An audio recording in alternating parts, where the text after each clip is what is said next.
It's Saturday night. Welcome to Woodbine Mohawk Park, and my name is Randy Waples. I'm going to be your host tonight for this 12-pack of racing.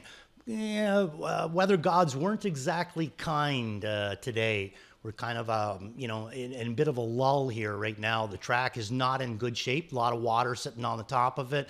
And as Evan was alluding to earlier, a little bit of fog rolling in. The rain hasn't quite made up his mind whether it's going to stay or whether it's going to go. But, either way, we're here. I don't have to go out in it, which is, a pretty good thing for me, being in here in the studio nice and warm. And we're going to take you through these races tonight. Hopefully, we're going to be able to get a good view of them and we get some live racing. And we're going to start into this card right away. But before we do, let's take a look back at what happened here at Woodbine Mohawk Park on Friday night. Big night in here as well. So let's take a look what went on. Louis Philippois led the drivers with 3 wins, had the hat trick going. Started with the bookends almost, eh? First and second race, he was a winner, and then it took him all the way to the 10th race to get the third one. So big night for LPR. There's a lot of them down in Meadowlands tonight. A lot of our drivers. Louis, James is down there. Dougie McNair's down there. Jody's down there. I think that's pretty well that bunch anyway. And then, Favorites was winner of 4 of the 11 races. That's good. That percentage came down a little bit, down to 36%. We'd certainly like to see it come down a little bit more, but it's, it was a decent night. There was definitely some money to be made. Race number 7, the $1 trifecta pays $18.77. That was Always Be Sweetest for Travis Henry and Ronald McDonald. Getting the job done in that one, and really nice payoff there. And the pick 6 carryover tonight, over $4,300. That'll come along in race number 4. You got to pick the winners from races 4 to 9.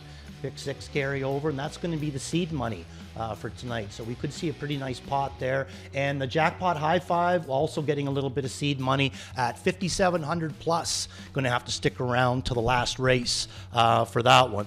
But a couple of the other things that we're looking at too, Cold Creek Fuego and Pick Me Up Hanover.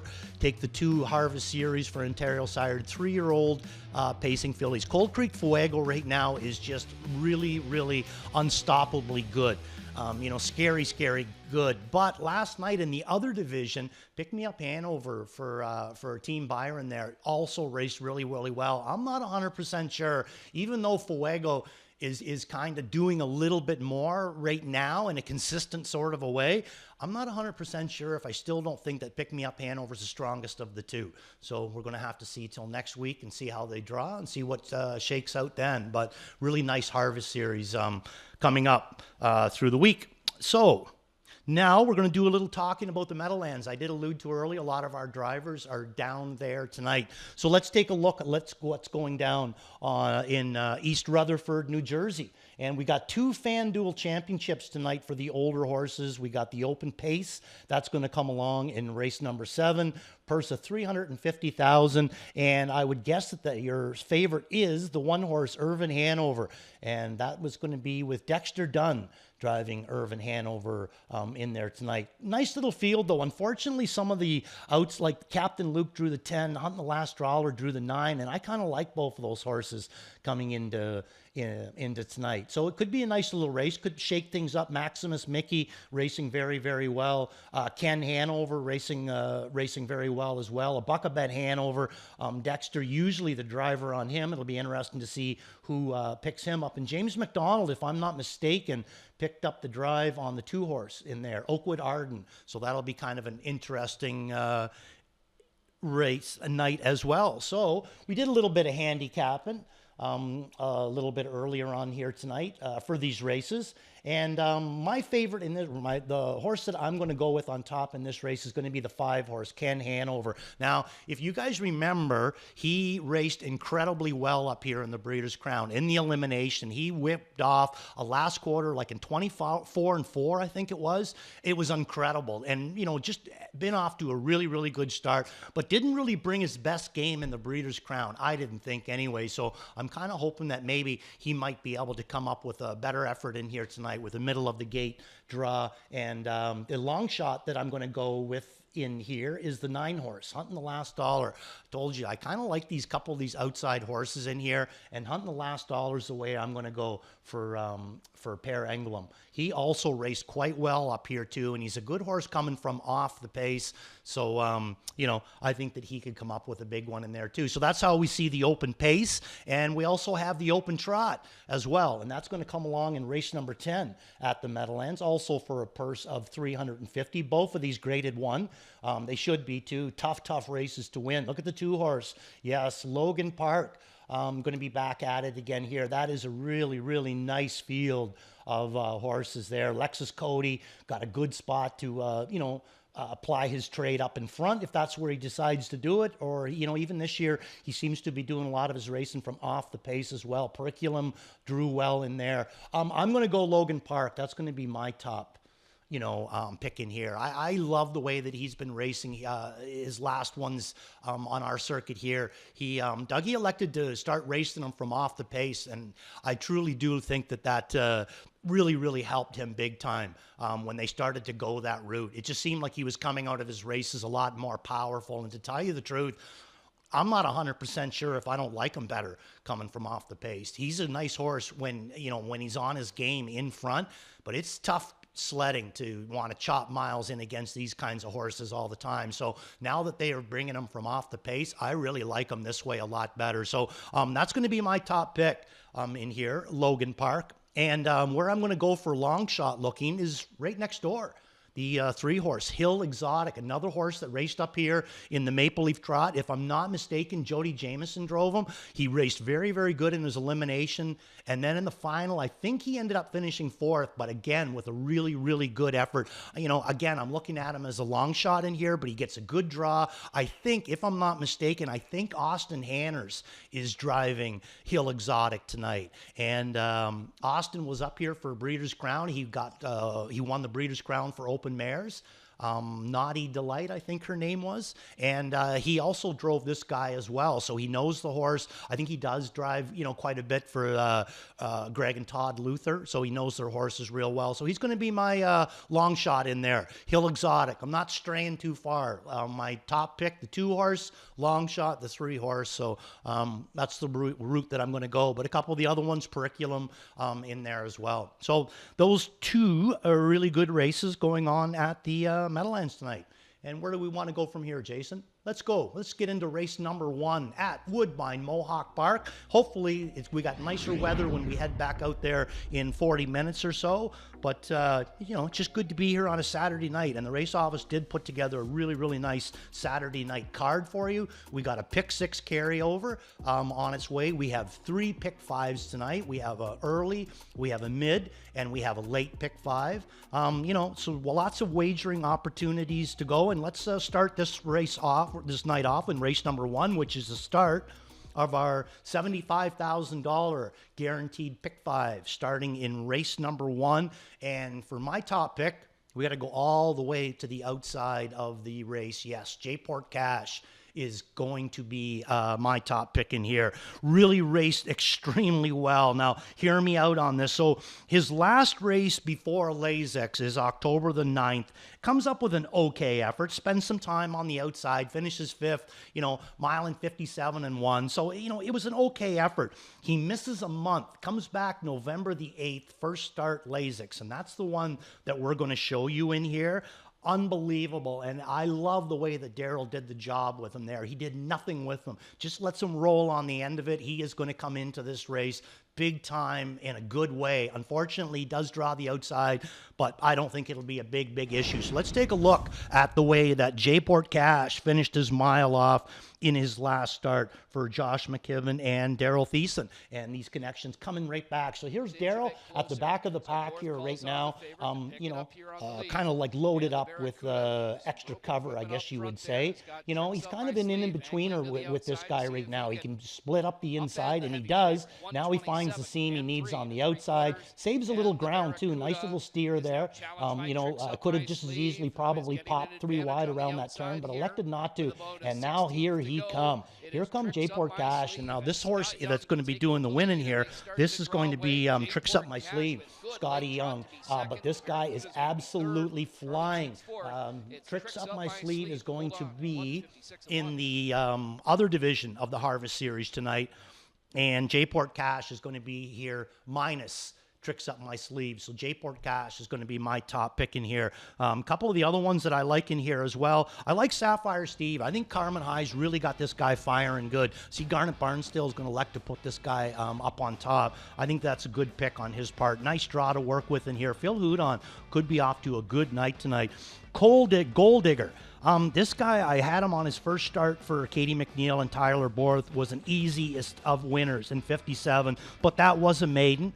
He is going to have to take a step up in against some of these other horses that have been, you know, multiple winners. A horse like Bank on Lucas with 6 wins already to his credit. So bit of a step up for Gold Digger, but has a middle of the gate draw and doesn't mind freewheeling on the front end. So I'm going to use him as a part of this. And the one horse, Florida Guy, I'm going to throw him in on the bottom of my super. Seems to do a lot of seconds and thirds, this guy, always a part of the ticket. But the rail, not 100% sure if the rail's going to be his biggest favor in here. The last time he had it, got away fourth. But again, that was in a maiden. Now he's up into this Harvest Series. So a little tougher competition. If he ends up getting away, you know, in a bad spot from the rail, it's going to be tough for him to make that up in against these bunch. So that's how I see race number 1. My number is 9, 2, 6, and 1. Let's move on to race number 2. And we have the fillies and mares open tonight. Nice little field, you know, small field of 6, but very, very well put together. It'd be the way all the best ones that we have on the circuit right now are in here. They just really, really nice compact field of goodness. So I'm going to start this, and this is going to be my all-in, but I'm going to go with Grit and Grace. Going to be my top pick in here. Was the beaten favorite in her last start. Bit of a muddy track here tonight. Now, hear me out. Last week, she had multiple moves last week. She went out of there hard from the 5-hole, 27-1, made another move out of the 2-hole around the last turn, and then just gets picked off. But she came in here with a little bit of a stale date, you know, just a couple of weeks, where October the 24th to November the 7th. Now she's back on a little bit better, I think, rotation, and she picks up J.R. Plant. So I think that JR could really fit her really, really well, especially his style of racing. He can keep one alive, and so I like her in here tonight. We're going to show the replay of this last race of Grit and Grace, where So Much More is going to be able to get the job done on her. No So Much More tonight. Sophie is not going to be with us tonight, so I guess I spoke a little bit out of turn when I said all the top ones are in here tonight, because So Much More is not here tonight, and boy, oh boy, has she ever resurfaced in a big way. So here we are with Grit and Grace around the last turn. Jody's vacated the 2-hole, and he's now moving first up on Talk Curdy to Me for Louis Wah. He's easily going to put her away. You can see at this point, this big girl on the outside, she just rolls right on by Louis. No issues here whatsoever. And at this point, I thought she was golden. You know, we got a bit of a live horse coming up the inside. I think that's Tells on a Roll, or maybe Glenborough Tells on a Roll for Travis Cullen. Now here comes So Much More. Once she senses Absolution coming on her rearview mirror, the ears go back and she goes into kick butt mode, and that was So Much More. But Grit and Grace, like I said, I thought it was a good effort. Came in with a little bit of a stale date, multiple moves on a tiring sort of track, picking up J.R. Plant tonight. A lot that I like about her in here tonight. So Grit and Grace is the way that I am going to go in this one. Kevin Plaucha and Gislan are going to go Absolution. Good picks on both of them, because they're going to get paid if they get her across. And really, she's as good as anything in here right now. They're, maybe going out on a little bit of a risk, because she is kind of a one-dimensional with her racing. But, short field and that big, huge kick of hers, they could be getting paid in here. And Plaucha going to go Aviana in for second too. That's an interesting pick there. Big move up for Aviana, but boy, has she ever took the circuit by storm since showing up here from Charlottetown for Beau Ford. And look at Beau Ford. Look at his numbers this year. Training at a 626. Hello to Beau Ford. Big numbers there. So Aviana, I'm going to throw her in for third. Wouldn't be surprised to see her get it done, but she's got another one in here. Even though she's got these big wheels on the end of it, there's another one in here that's got pretty vicious wheels on the end of it too to pick up pieces, and that's Absolution. So in my opinion, I think that this is one of those races races where you might need to get away from these closers, get up close to the front, not overdo it, and hope that you can just sprint and get a little bit of distance on them because, like I said, there are a couple of horses in here that got big wheels on the end of it. So let's move on to race number 5. Like I said, race number 4, that's going to be the start off of the pick 6, and we do have a carryover of 4,300 plus in there. But race number 5, nice little fillies and mares tilt here again as well. Non-winners at 10,950 last 4, non-winners at 18,000 last 8. But the optional 50 claimer is an interesting one too, kind of sometimes brings a few of these in here. Now, first off, let's quickly talk about Style for a Mile. You're going to notice that she's gone from the Maneri camp to Kyle Fellows' camp. And I didn't write all the owners down, the new owners on Style for a Mile, but one of them is Kyle Fellows' mother, Yolanda. So she is basically permanent home, I would guess, in the Fellows stable. Must have been a private purchase for this guy off of Pollock stable for this girl. Racing good right now. Did make a break in her last. I'm willing to throw that out, but I'm not going to be using her in here. There's just a couple that I, like a little bit more. And let's start with what I like a little bit more. And the first one is going to be Sorcia Sealster. I know I go to her a lot, but when she gets down into this class, it's pretty hard for me to stay away from her. When she's on her game, she goes right to the mares open and she can beat them. Right now, she's just kind of going through a little bit of a lull this year. Last year, as a 3-year-old, some of it's stake money, but a lot of it she picked up at the end of her 3-year-old year, racing in against tough mares in the open and the class below. 150,000 she made up this year. Only the 84,000. A little bit of the sophomore jinx going on. The 4-year-old can be a tough year for some of them, but down in this class, I like her in here. So let's take a look at the replay for Sorcia Sealster in her last race. Scotty Young doing the driving. I like the way Scotty's been driving this one. He's been subbing her since Bob hasn't been here for a bit. And I think Scotty does a really, really good job with her. So let's go with Sorcia Sealster. Watch what she does on the end of it. Aviana is going to come out of the clouds and get the job done here from Jody sitting dead last. He's actually going to go around Sorcia Sealster to get this job done. But we're not going to have to face Aviana in here tonight. And even though Aviana was able to, outsprint this girl, she outsprinted a lot of them too. And again, she's not going to have to face a lot of these horses in here tonight.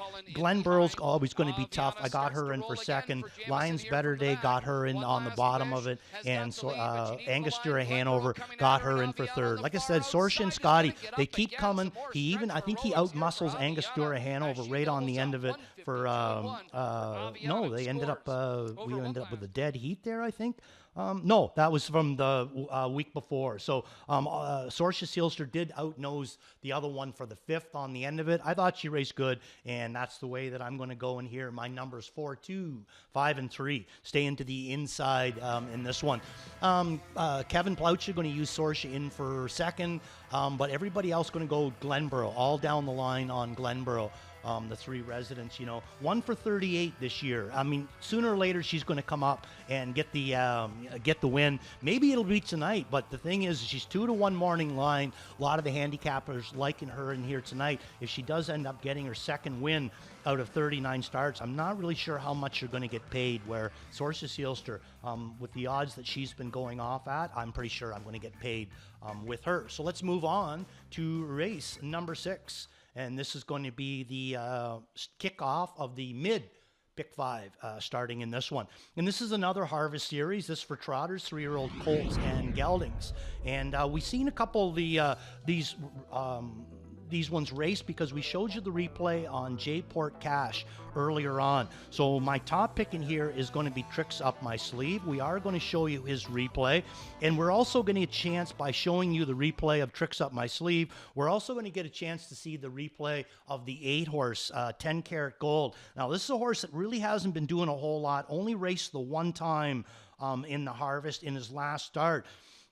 But I think that this guy's got a lot to offer. I do. I think that there's more, that there's a lot in here, and he's just starting to kind of get back into his own game, so threw him in as a part of it. So let's take a look at the replay from Macedonia. I got her in for third. Tricks up my sleeve. We've already showed you that replay. That was the horse that beat J-Port Cash. So he's going to be my top pick. My second pick is going to be the Barracuda. But I wanted to show you Macedonia because he was able to get the job done in the other division of the harvest last week, and it was a really good effort too by Tyler Borth and trainer Dale Fritz. So let's take a look at Macedonia coming hard on the end of it. Had the 6-hole, multiple moves again. You know, Tyler gets him out of there into a really, really good spot, and then makes another move here, brings him off the rail, starts to come first over on Phil, and is able to wear down Sapphire Steve.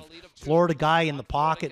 You know, he had to put up a nice little effort in there too, but this one just keeps coming. I really didn't think that he had any chance whatsoever of getting the best of Sapphire Steve here, but that was one of the first times that Sapphire Steve's been up in front too, and sometimes it takes a little bit for a horse to get used to being up in front, but either way, Macedonia able to get the job done for Tyler Borth. Now, Tyler elects to go to Barracuda.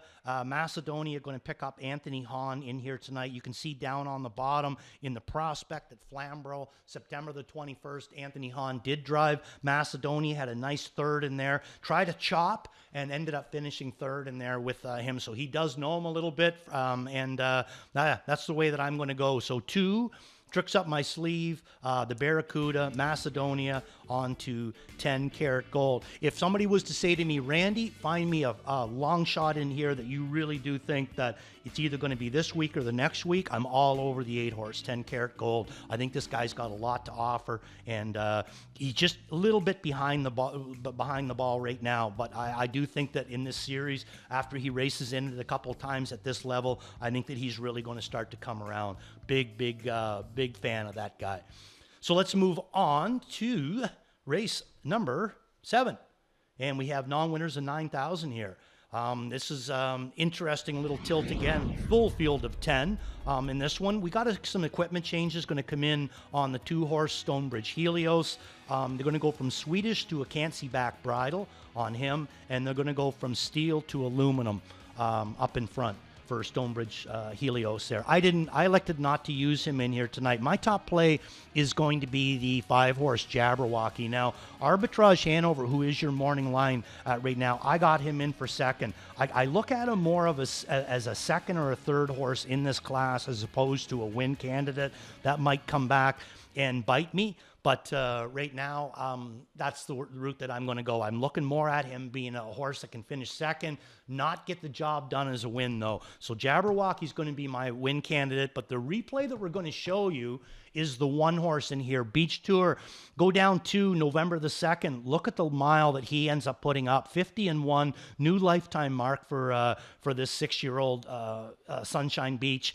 Just absolutely was huge. Now, his next start, Tyler has a decision to make. You know, is he going to bring him first over in against Jabberwocky when there's still kind of, the dust hasn't quite settled in the front end, or is he going to wait and roll the dice and take his chances? He waited, he rolled his dice, and guess what? It didn't come up 7s. You know, he does get a little bit of money done with them, but not quite to where he thought, I'm sure that he thought he could be. So, Beach Tour, let's take a look at this one. And like you see, Tyler, you know, a little bit earlier on, he had a decision to make, but the dust was still settling. Jabberwocky was getting to the front at that point. And, you know, he just elected not to bring this guy back out. And like I said, you know, he does see a little bit of room down through here, and you can see the side to side on Tyler. I mean, he is really, really trying to find himself a good seam. And every time it seems like he finds one, another horse moves across in front of him, and he's not able to get the job done. But now he's finally got that fine seam to deal with, and the 2 on the inside of him are no problem whatsoever for him. He busts right on by them, and on the run out, like I said, keeps moving forward too. So I got him in for third, Beach Tour. Jabberwocky, you know, having him up on front. Trevor Henry coming right back on Jabberwocky. But I wanted to show you that locked-in effort with Beach Tour. You know, huge effort, 2 starts down again. Can he repeat that effort in this class? I'm not saying that he can't, but I'm not really saying that he can either, because again, there are some pretty nice horses in here. And some of them we haven't even talked about. Lou's World, coming back from a little bit of a rest. I threw him in down on the bottom of my ticket. I mean, big props for this guy. And look at Kevin Plaucha. He pulled the trigger right off the bat with Lose World. He's putting him right up on top, and Giz Lane has him in for second. Arbitrage Hanover, the 7-horse, everybody's using him. Giz Lane's got him the furthest back at third. The rest of us at second. Garnett's going to put him right up on top. So, like I said, this is a really, really interesting race. Tough kind of a race to try to figure out. Last week, with what you're looking at, took a ton of support. Everybody thinking that he was the horse to, maybe take down Captain Fear Not or a couple of these other horses, but just a horrendous trip for what you're looking at.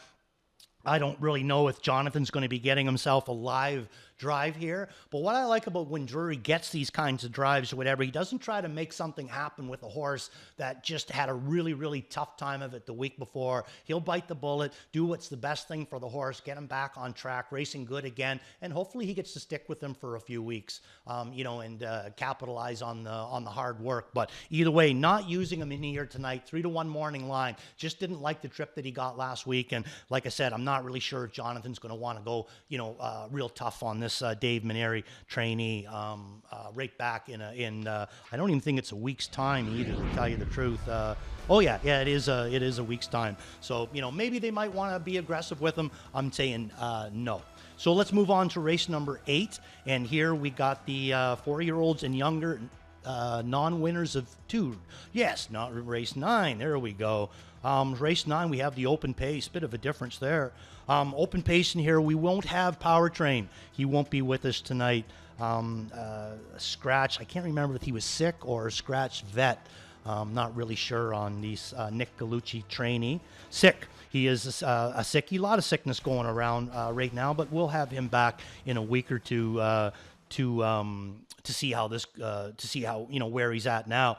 Nice little field in here again, with this Open Pace. We have some nice opens tonight, the mares and the pace in here with the scratch of the 7. Brings us down to a field of 7. Mares, a field of 6. But again, they're very, very solid bunch, and I think you can go a multitude of different ways in here. Where I'm going to go is Remember the Alamo. That's the route that I'm going to go with the 1 horse in here. I've been sticking pretty close to him since he's gone into Ben by Ergeron's barn. And the biggest reason is I just love the way that Ben's got this guy racing right now. Only a 4-year-old too. So we're going to get to see Remember the Alamo for quite a while. 10 for 22 so far on wins. This guy knows how to win races. So let's take a look at his last race. Little bit of a stale date. November the 1st that he's going to come in here. But a lot of the other ones are also November the 1st. Calico Jack, October the 25th in there. So some of the more logical ones, I think, they're all basically the same kind of a date. So this date doesn't really bother me too bad. And you can see Remember the Alamo right here up on front. And this horse was so good his last start. I mean, check this out. So he goes the first quarter in 25-3, and he almost bookends it, with the last quarter in 26-4. Like, he just is not tired. And look at the body language on Tyler. There's a bit of movement on the back of it, but Tyler's not asking this guy to do anything. He's just striding away from them right now. So he's going to be my top pick in here. Has the rail to work with. And like I said, I think he's looking good in here. I got Calico Jack Hanover in for second in here. The last time Chris Jr. came in and drove this guy was you see down, the September the 27th, he raced him in the Open where he was a winner, beat Nijinsky, and then the next week he finished second to Nijinsky on October the 4th. So Chris has drove this guy a couple of times, knows him quite well, gets along with him quite well. Remember the Alamo, going to be a sweep. I can understand that. The 5-horse Calico Jack, everybody has him in for second except for Gislan, who used Double and Dasher in for second. That's not a bad pick there either to spice up your exactor. Double and Dasher always seems like he's a part of the ticket, and he might be able to get him in for the deuce with a little bit of a price. Cold Creek Queso, I got him in here for third. Captain Fear Not, big jump up. Bringing good wheels with him. His confidence is good. He's racing really good right now, but this is a big jump up for Captain Fear Not. So we'll see how he is going to fare in here. And one other one too. Big shout out to the 6-horse in here. Beyond Better for Jeff Williams. Making his trip up into the Open. Beyond Better. You know, that's pretty amazing job that they've done with this guy, because we've always known that the ability's there, the wheels are there. You know, it just seems like he's never able to always put it together when the opportunity is there. And now here they have him up in the open. Best of luck, Beyond Better, and best of luck, Team Williams, with Beyond Better. So let's move on to race number 12. Race 10 is another Harvest series in there. So race 12, and this is our jackpot high five race in here. $5,700 plus carryover into this jackpot high five tonight. If you're looking to play a little jackpot high five action, this is the race that you want. I am going to go to the 7 horse in here. Why wouldn't you? Tyler Borth going to stick with this Dave Brown trainee. Had the 9-hole in his last start, went to the back, didn't do a whole lot in this one. The week before, had the 5-hole, went to the back, didn't do a whole lot in there as well. But we are going to show you the replay of the last start for Why Wouldn't You, and see why maybe Tyler Borth elected to stick with this guy, because he could have went different routes in this race, and Living the Beach Life was really live in his last race, but this is the way that he's going to go with this guy. So let's take a look at Why Wouldn't You. And again, had the 9-hole way at the back. You can see Tyler, you know, with the 10 post position on his back, but there was a scratch, so it was only a 9-horse field. That's the post he came out of. And again, with Tyler, you can see with the side to side, every time that he sees a little bit of room, he looks for it, and he's going to go to this part, and that's going to be the end of it. He's going to have to weasel his way through here. Does find a nice little seam, gets him back through again, but with stalled momentum, and here he comes forward again. I honestly think if you look down to October the 4th, when Dougie McNair drove Why Wouldn't You, and you seen they power drove this horse, and he ended up being a nice win in 49. My guess is that that's the route that they're going to go tonight. I think that that's exactly what Dave Brown wants with this horse tonight. I think he wants Tyler to send him down the road, get him tired, take on all comers, and see what happens. I think he's just as good getting tired in front as he is racing any other way. So Why Wouldn't You is the way I'm going to go in here. Tough race. You know, Odds on Capitalism is in here. He's starting to race a little bit better for Barassa. A couple of the other ones in here. Living the Beach Life. He was sneaky good on the end of it for Tyler Borth in that last race. Non-winners of 6,000. Back to the non-winners of 6,000, but Why Wouldn't You coming down to the non-winners of 6,000, middle of the gate draw with an aggressive driver on him. I'm really thinking that we're going to see a down the road show with Why Wouldn't You, and best of luck to Team Brown for Why Wouldn't You as well. So there we go. That is how we're seeing this 12-pack tonight. And we got a couple of multi-leg tickets to get through for you as well, too. So let's start off in the early pick 5. Going to start this off with just 2 deep. Sapphire Steve and J-Port Cash. Really liking J-Port Cash in here. Not enough to single him because of the outside post, but I mean, really close to that. I think the other thing I wanted to mention quickly about Sapphire Steve, for those of you that do follow the show a lot, you know that I love seeing a horse that's not raced in front get raced in front. And sometimes they'll tire, like Sapphire Steve did. He finished second, beat ahead, but it makes them better when they go back to their other style. So I really like Steve in here tonight, but not as much as J-Port Cash, but I'm covered that way. Race number 2, Grit and Grace, is going to be a single. Race number 3, I'm going to single Century Lucifer. Can't wait to talk to you guys about him. I think that he is going to come up with a huge effort in here tonight. Race number 4, I chose to single Jose's Triplets. I know that it's a really stale date, October the 23rd, but this guy has been racing against some much more powerful horses. You know, he showed the super final, shows gold, and then he's going to drop down into this maiden bunch. So I really like Jose's Triplets in their stale date or not. And then if we can get that far, I'm singling race number 5, or singling, alling race number 5. I do like Sorcia Sealster, but there's a lot of them that I like in here, and I think that if we, if anything happens to whoever the favorite ends up being getting beat, I think we can get paid pretty good. So that could be my separator in that early pick 5. So let's move on to the pick 6 ticket as well tonight. And we're going to also start off with a single of Jose's Triplets. Again, you can see by the lines, I really do think that this horse is going to be a standout in this class. Race number 5, still with the single. Managed to work this around so I can still single that race number 5. Race number 6, tricks up my sleeve. is going to be my single in here. Race number 7, I'm single in Jabberwocky. Now that could be a bit of a separator for me. 6-1 morning line, but middle of the gate.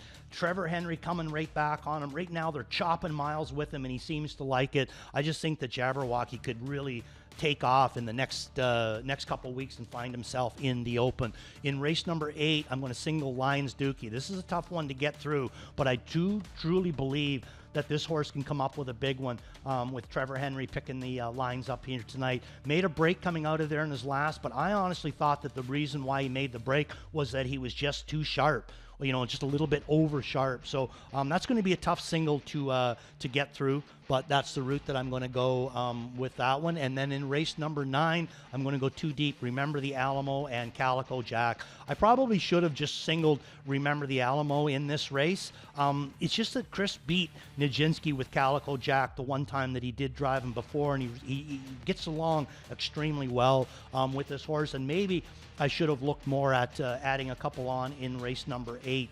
I just don't really know which way to go in race number 8. I got Nova Blue in for 3rd. Don't really look at him as a win candidate. Now, the one that I do see as a win candidate, but he's got an outside post, is the 8-horse, Stonebridge Impish. But I got him in for 2nd. You know, and I think in my pick 5, I think I might be using too deep in race number 8. So, you know, you can always take a look at it, use that as a template, you know, and maybe, you know, search it around and move it around best as way as you want to see it. So that's kind of the way that we see a few of the multi-legs. And remember, we do have 3 of the pick 5s tonight. So they start off in races 5, races 8, and race 6. No, 1, 6, and 8. I think are our pick 5s. The pick 6 starting off in race number 4. So let's take a look at the plays of the night.